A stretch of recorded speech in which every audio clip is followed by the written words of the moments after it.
Irjen Teddy Minahasa blak-blakan dalam persidangan.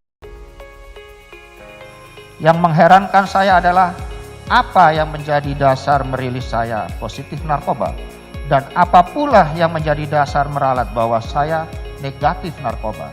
Padahal hasil uji laboratorium atas sampel darah, rambut, dan urin saya itu dikeluarkan oleh laboratorium forensik pada tanggal 27 Oktober 2022.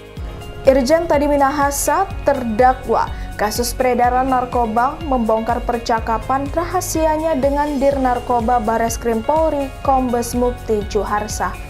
Jenderal Bintang 2 itu membongkar percakapan yang terjadi saat dirinya ditangkap oleh tim penyidik Direktorat Narkoba Polda Metro Jaya yaitu 24 Oktober 2022. Saat itu, Kombes Mukti Juharsa masih menjabat sebagai Dir Narkoba Polda Metro Jaya menyampaikan bahwa Teddy akan dikenakan pasal penyertaan yaitu pasal 55 ayat 1 ke 1 KUHP.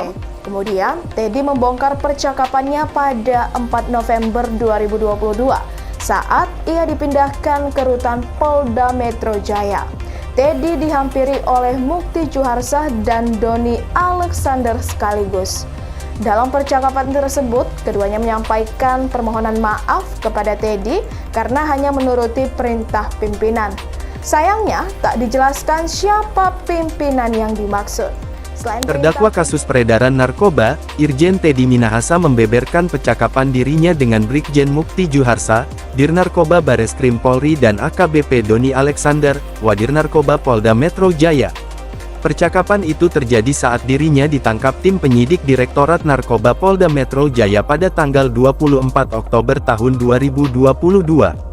Kombes Mukti yang saat itu masih menjabat Dir Narkoba Polda Metro Jaya menyampaikan bahwa Teddy akan dikenakan pasal penyertaan, yaitu pasal 55 ayat 1 pertama KUHP.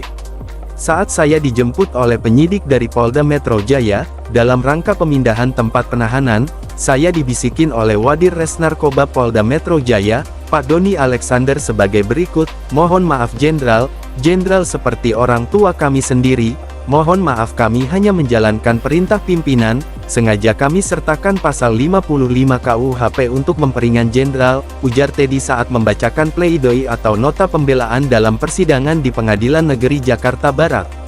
Dalam percakapan tersebut keduanya menyampaikan permohonan maaf kepada Teddy karena hanya menuruti perintah pimpinan.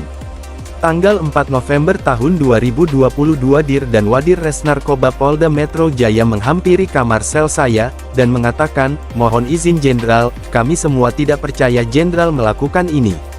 Tetapi kami mohon maaf, kami hanya melaksanakan perintah pimpinan saja, ujar Teddy. Selain perintah pimpinan, Mukti pada saat itu menambahkan informasi rahasia kepada Teddy. Informasi rahasia itu berupa hasil pemeriksaan Teddy yang dinyatakan positif dan kemudian diralat menjadi negatif. Izin Jenderal sebenarnya ini rahasia, hasil uji laboratorium Jenderal adalah negatif metafetamina.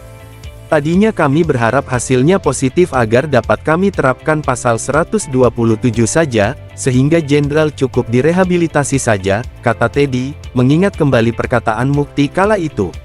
Menuntut menjatuhkan pidana terhadap terdakwa Teddy Minahasa Putra dengan hukuman mati, ujar jaksa dalam persidangan.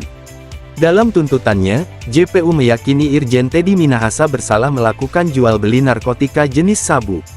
JPU pun menyimpulkan bahwa Teddy terbukti melanggar pasal 114 ayat 2 Undang-Undang Republik Indonesia Nomor 35 Tahun 2009 tentang narkotika junto pasal 55 ayat 1 ke 1 KUHP. Menuntut, menyatakan terdakwa Teddy Minahasa Putra telah terbukti secara sah dan meyakinkan melakukan tindak pidana sebagaimana diatur dalam pasal 114 ayat 2 Undang-Undang Republik Indonesia Nomor 35 Tahun 2009 tentang narkotika junto pasal 55 ayat 1 ke 1 KUHP sesuai dakwaan pertama kami, ujar jaksa. Dalam tuntutan mati bagi Teddy, jaksa tak mempertimbangkan satu hal pun untuk meringankan. Hal-hal yang meringankan, tidak ada, ujar jaksa penuntut umum. Sementara yang memberatkan, jaksa mempertimbangkan 8 hal dalam tuntutan Teddy Minahasa. Pertama, Teddy dianggap turut menikmati keuntungan hasil penjualan narkotika jenis sabu.